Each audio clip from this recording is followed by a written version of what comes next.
नमस्कार, मैं राकेश वर्मा आप सभी का स्वागत करता हूं आपके अपने परिवार एसएन गुरुकुल पर।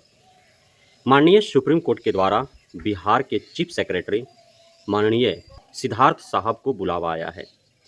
आखिर किस मामले में इनको बुलावा आया है? साथ ही सीजीआई डीवाई चंद्रचूड़ के द्वारा गैर जमानती वारंट जारी करने की धमकी भी दी गई है। आखिर क्यों एसीएस साहब को इस मोड़ पर आकर के खड़ा होना पड़ा? क्या कारण रहे?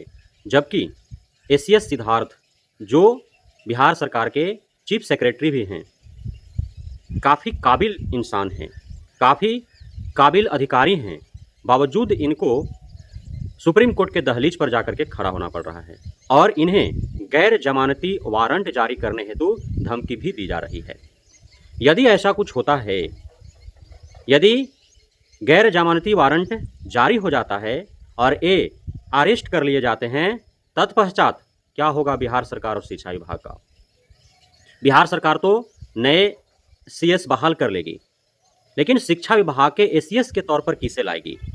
नया एसीएस शिक्षा विभाग को भी मिल जाएगी, लेकिन जो एसीएस सिद्धार्थ का योजना है, शिक्षा विभाग, सरकारी विद्यालयों, शिक्षक शिक्षिकाओं, छात्र छात्राओं का कायाकल्प करने की, उनके हर समस्याओं का समाधान करने की, न्यू ट्रांसफ़र पोस्टिंग पॉलिसी ला करके ऐच्छिक स्थानांतरण देने की, क्षमता परीक्षा उत्तीर्ण शिक्षक शिक्षिकाओं, टीआरई 3.0 उत्तीर्ण शिक्षक शिक्षिकाओं का नैतिकता और मानवता के आधार पर उनको पोस्टिंग देने की, उनका क्या होगा?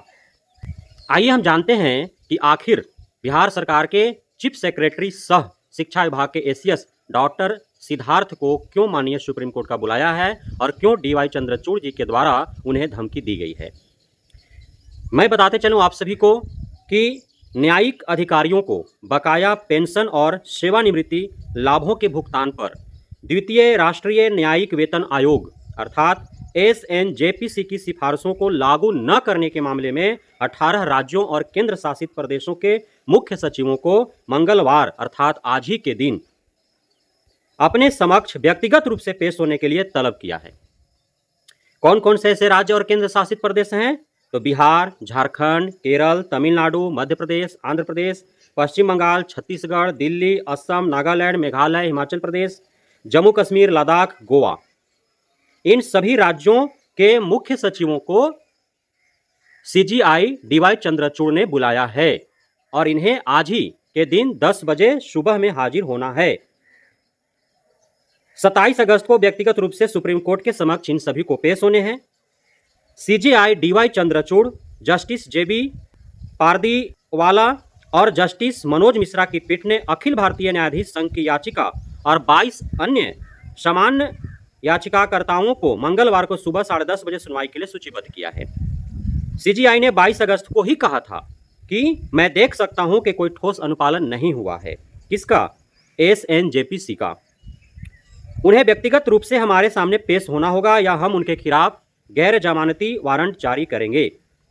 सुप्रीम कोर्ट ने यह निर्देश तब दिया जब वरिष्ठ वकील एवं न्याय मित्र के परमेश्वर ने पीठ को बताया कि कई आदेशों और समय विस्तार के बावजूद 18 राज्यों और केंद्र शासित प्रदेशों ने एसएनजेपीसी की सिफारिशों का पूरी तरह से पालन नहीं किया है। तो इस मामले में बिहार सरकार सीएस सह शिक्षा विभाग के एसीएस डॉक्टर एस सिद्धार्थ को माननीय सुप्रीम कोर्ट के दहलीज पर जाकर के खड़ा होना होगा।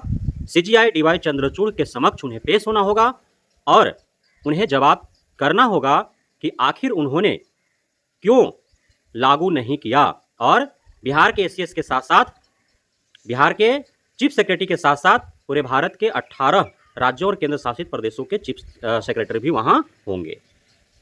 तो अब इंतजार करें उस खबर की कि सीएस साहब माननीय सुप्रीम कोर्ट के दहलीज पर खड़ा हो पाते हैं अथवा नहीं आज।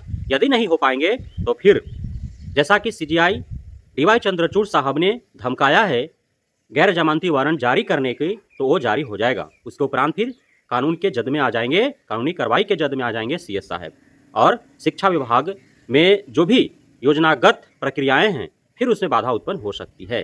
तो हम और आप यही दुआ करें कि सीएस सह एसीएस डॉक्टर एस सिद्धार्थ साहब जाएं और अपना जवाब तलब करें, उसके उपरांत आएँ और जो भी उनका योजना है शिक्षा विभाग को लेकर के उन सारे योजनाओं को प्रक्रियाधीन करें और यथाशीघ्र सारे योजनाओं को संपन्न करे, ताकि बिहार के शिक्षा विभाग के अधीन सभी सरकारी विद्यालयों उसमें कार्यरत शिक्षक शिक्षिकाओं छात्र छात्राओं का कायाकल्प हो सके। बहुत बहुत धन्यवाद आप सभी साथियों का हमारे साथ जुड़े रहने के लिए, बने रहने के लिए, मित्र प्यार देने के लिए, हमें भरोसा बनाए रखने के लिए।